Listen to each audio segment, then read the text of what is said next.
I am the beneficiary of systemic oppression. I feel very uncomfortable right now, and I'm going to say it again because I need to sit in that. I am a beneficiary of systemic oppression. In 1989, I was born into the caste system. I was born into the highest caste, the most powerful caste, the most oppressing caste. I am Brahmin. So what do we do when a community that we are ascribed does not fundamentally line up with our beliefs as a human being? How do we reckon that? First, we need to identify our epicenter. Because if we don't identify our epicenter, we cannot build a community for the sum, only for the sum. This, as a visual learner, might help. This is what the caste system looks like. You see that the Brahmin caste, also known as the priest caste, is at the very top. In fact, only 3% of people born into the caste system are born into this particular caste. Then the remainder is below. Resources, control of resources, where people pray, what people eat, what jobs people get, is controlled by the caste in which I was born. Caste is not something that you can escape. I was born in the United States, but I still possess it. People know your caste by your last name. Rajagopal is my father's last name. Iyer is my mom's last name. This alone lets people know what my caste placement is. People know my caste placement by what I eat. For 18 years, I was raised vegetarian until I went to college and I went into my first Buffalo Wild Wings. But being of the priest caste, we are the holiest, we are the most pure, we're the closest to God. We are not to poison our bodies with a consumption of meat, something that the other castes do consume. Some castes, including those at the furthest below, will also consume beef. If you know anything about Hinduism, cows are sacred. You can also tell someone's caste by their hometown. My mom is from Alleppey, Kerala. Father is from Bangalore, grew up in Ooty. You can tell someone's caste by their skin color. I'm light brown. Typically, persons in lower castes possess a much darker skin tone. What I think is beautiful, which I think is rich and luscious, is not viewed the same. It's viewed to be dirty, it's viewed to be dark, viewed to be unworthy. So you start asking yourself why. So you've identified your epicenter and you start asking, why do we do the things that we do? Right? There's formidable examples in our life that make us question, why do we belong in these communities? Like I said, I didn't choose to belong in this community. I was born into it. There's 2 moments in my life that are formidable in asking why. The first one was my parents' marriage. My parents were arranged. Neither of them wanted that. My mother, her photo showing, is actually her passport photo to immigrate to the United States when she was 18.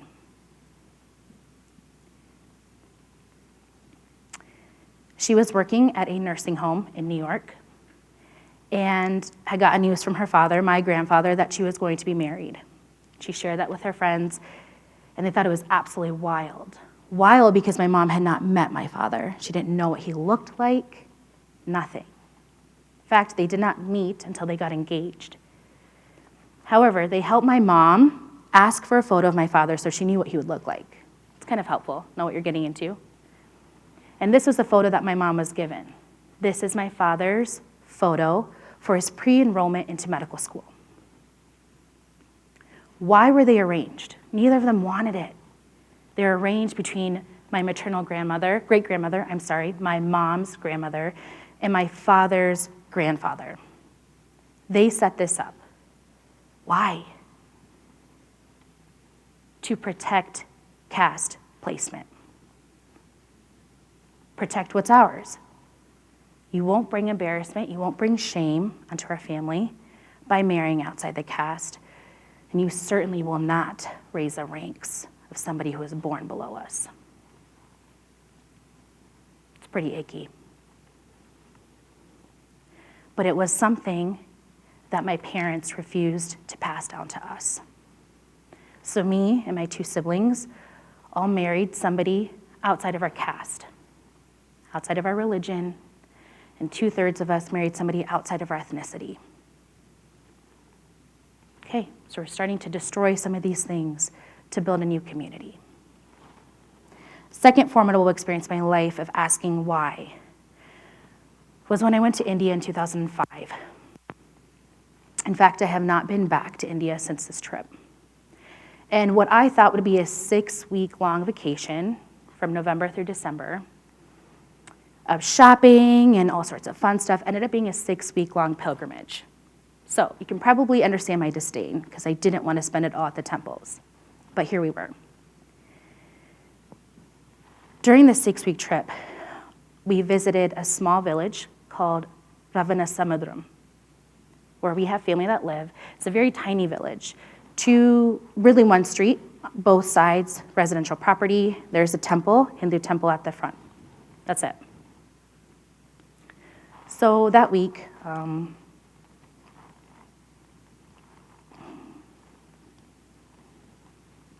my mom spent preparing for a religious puja, religious service. And when we pulled into that town, we saw some kids playing in a flooded cricket field. I thought, okay, cool, we have some kids we can try to play with. So we don't know what to do, right? We're just here for the ride. And we went and saw those kids, and at some point in time, during that time, we saw this small girl named Kalpana. Kalpana is probably between 9 and 11 at this point in time, very small, very tiny, very dark, that rich, luscious skin tone that I was talking about earlier. She wasn't playing with the boys playing cricket. And to my viewpoint at that point in time, Beyonce, Who Run the World, is not out yet, right? So she's not playing because she's a girl. We're girls, we get it. So we really took to her. And we spent our time with her the next couple days. And there was one night where Kalpana asked my sister and myself to come to temple. Like, okay, we'll oblige. We don't want to go if mom asks us, but we'll go with you. So we went, but we weren't going to the temple. There's only one temple in this small village. Kalpana actually took this photo of me. And if you look in the darkness, it's slowly lit up, you will see some stones laying in the ground. This is Kalpana's temple. I thought, okay, we're playing pretend. She wants to be an architect, she wants to be a civil engineer. We're playing pretend. Let me play with her, right? And it got to the point where she even bent down into the mud, super saturated ground from the rain, and did her respectful bow to what we do for God. I thought, okay, you're in the mud. She's like, come do this with me. Okay, I obliged, right? I'm committed to playing pretend with her. Fast forward a couple days, and our time in the village is coming to an end. We're ready for the religious service to take place, and the procession will take place throughout the village and end at the temple. So we asked my mom, hey, can Kalpana come? Absolutely. You have to ask her parents. I don't see a problem with it. Cool. We couldn't find Kalpana's house. It's not in this 2 rows of residential property. It's further out. It's a mud hut. Small. Herself, I believe she had a sibling, and her parents. When we finally got there, it was quite the walk. parents came out, were very hesitant. We introduced ourselves. I'm Revathi. Rekha is my sister. We would love for Kalpana to join us. They obliged, though hesitantly, and she came. And Kalpana walked the procession with us. When we got to the temple doors at the end,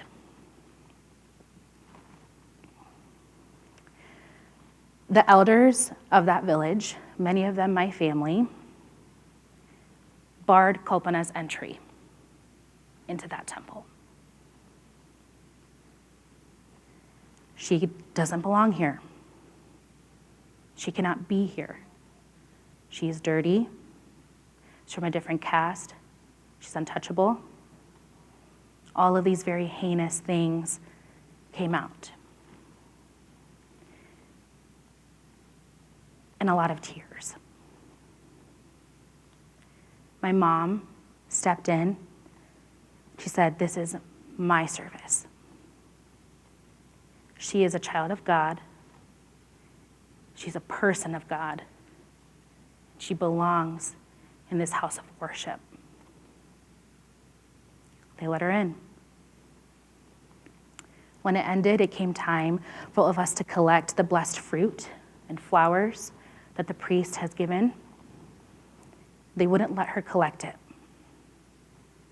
Same reasons why they didn't want her in the building to begin with.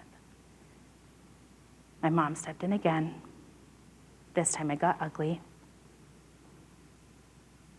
But Kalpana deserved to have those blessings. Now, in hindsight, what unfolded that day, I don't know what the implications are. Here we are, we live in America, we're hopping on a flight when we're done here. But did Kalpana's dad and mom lose their jobs in that village after what we did? Did they get further ostracized when we weren't there to say anything? I don't know. But these are the formidable questions that I ask myself. Why do we do the things that we do? It's also important when we're asking ourselves these questions and identifying our epicenters, not to take these things personally, but to start taking perspective. I didn't have a maid from a different caste in my household here. I didn't verbally abuse anybody. I didn't engage in that system. But the reality is I engage in it every day because of my existence. And this isn't about me. This is about the people who have been left behind by this system that I've been born in and continues to be perpetuated. So I don't need to take things personally. I need to take perspective. I need to take the perspective of those who have been most impacted. And I need to sit with my privilege to change the rhetoric. Seattle, in the United States, last month became the first US city to ban caste discrimination. This is massive. This is incredible. 90% of the persons who immigrate here from India are Brahmin. Should be no surprise, right? We have the resources, we have the power, but you can never escape caste. So that journey or the maltreatment of caste placement does not leave when somebody enters US soil. It's important to take in the perspective of those who are impacted when we look at changing the rhetoric. We also have to understand that equity is equality. A lot of people don't have a problem rallying behind equality, right? We're all the same. We all bleed the same. Yeah? But the reality is there are systems that exist that have kept us separate. I don't need help in education. I've had the best of the best. Mitchell did a great job running my accolades. What about the folks who didn't get that? What about the folks that were left behind in these other caste placements while I continually got the best of the best, simply because of where I was born into? We have to address the equity issue if we're going to truly harness the power of people. If we're going to truly build a community that's for the sum of us and not simply for the sum of us. Thank you.